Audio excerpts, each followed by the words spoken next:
बच्चों के गले कलम नहीं किए? शोएब भाई,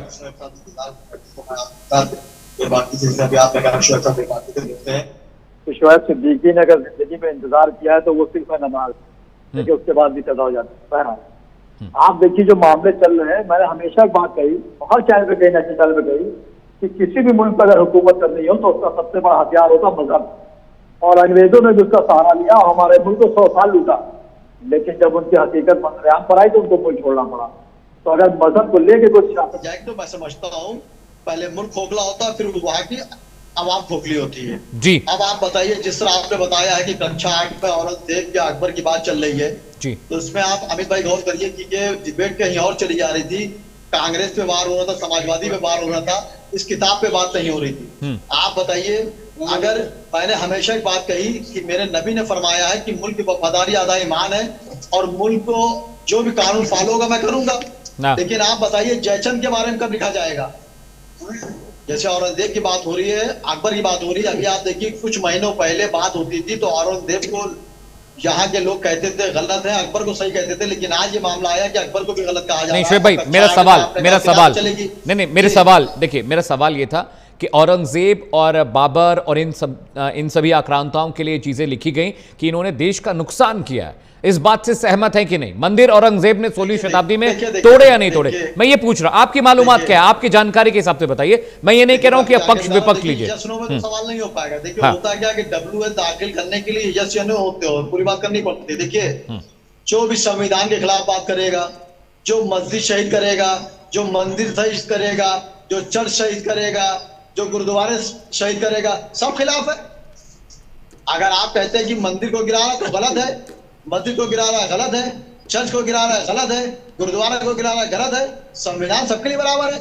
और अगर जिसने गलत किया, हमने हमेशा सर एक बात कही, आप मेरा सवाल डक कर रहे हैं। सजा पाई जी सर, लम्हों ने खता की, सदियों ने सजा पाई। तो मैंने हमेशा एक बात कही, ये मुल्क संविधान चलता है। अगर जिसने भी इस मुल्क को नुकसान पहुंचाया है, चाहे वो शोएब सिद्दीकी हो चाहे अमित भाई हो, वो गुनहगार हैं। नहीं, आपने मेरा सवाल डक किया शोएब भाई। ये सब जो आप बातें बता रहे हैं, आई एक्सेप्ट इट। मैंने आपसे पूछा कि औरंगजेब, हुमायूं, बाबर को लेकर इतिहासकारों ने लिखा है कि ये हत्यारे थे, क्रूर शासक थे, असहिष्णु थे, इन्होंने मंदिर तोड़े, महिलाओं के साथ गलत व्यवहार किया, हमारे गुरुकुल तोड़े, हमारे मंदिर तोड़े, हमारे वेदों की जो पाठशालाएं थी उनको तोड़ा, बर्बाद किया। मैं ये पूछ रहा हूं, इसे लेकर आपके पास क्या जानकारी है? नहीं है तो बता दीजिए। नहीं है, सुनिए, देखिए होता, मैं ये कह रहा हूँ कि जिन साहित्यकारों ने लिखा है, तो ये आज की बात है। पहले साहित्यकारों ने क्या लिखा था?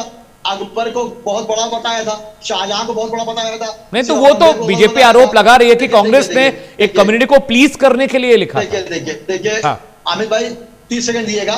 देखिए होता क्या है, जो मुखालिफ पार्टियां होती हैं, जो इक़्तिदार में नहीं होती हैं, उनका एक काम होता है कि मौजूदा हुकूमत के खिलाफ काम करना। आपको मैं बताता चलूं, जब इंदिरा गांधी ने एक मामला रोक लगाई थी नसबंदी पर, तो लालू प्रसाद यादव ने, इसलिए उनके 9 बच्चे हो गए। उन्होंने कहा कि इंदिरा गांधी नसबंदी लगाई तो मैं और बच्चे पैदा करूंगा। तो मजाही अंदाज में उन्होंने नेशनल टीवी में बात कही थी कि मेरे 9 बच्चे इसीलिए इंदिरा गांधी के ने। उन्होंने पाबंदी लगाई, चूंकि मैं विपक्ष में था तो मैं उसको उल्टा काम कर रहा था।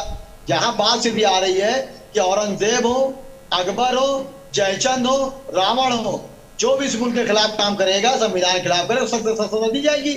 लेकिन मैं ये देखता हूँ कि कोई भी मामला होता है, अभी झांगुर बाबा चल रहा था, कोई बाबा चल रहा था, हर मजहब में लोग इस तरह काम करते हैं, लेकिन सजा और टारगेट इसी मुसलमान आता है। अकबर ने बताइए जो काम किया, अकबर की हमेशा लोग तारीफ करी, कई मुख्यमंत्री कई लोगों ने मंदिराम पर तारीफ करी। लेकिन आज आप देखिए जो कक्षा की किताब चल रही, मैंने आपसे बात कही, अगर किताब कक्षा 8 में चालू हो जाएगी और मेरा बच्चा पढ़ तो पढ़ेगा, मैं संविधान को मानता भी हूँ। अगर यहाँ पर ये बात आती है सर घूम फिर के कि आप जयचंद के बारे में कब लिखेंगे, रावण के बारे में कब लिखेंगे, विभीषण के बारे में कब लिखेंगे, वो भी तो हमें मालूम होना चाहिए। और कक्षा 8 में पढ़ाएंगे, मैं बिल्कुल मानूंगा, मैं पढ़ूंगा। लेकिन इतिहासकारों ने जो लिखा है, इतिहास का नाम बताइए। हम बात नहीं करते हैं कि आपने अगर इतिहासकार लिखा, उनका नाम बताइए, सन बताइए। अगर उन्होंने लिखा 1980 में, तो हम आपको 1880 किताब दिखा देंगे उन्होंने क्या लिखा है। तो इस तरह की बात करके हम समझते हैं हिंदू मुस्लिम करके, मैं समझता हूँ मुल्क बहुत आगे बढ़ेगा नहीं, लोग परेशान है।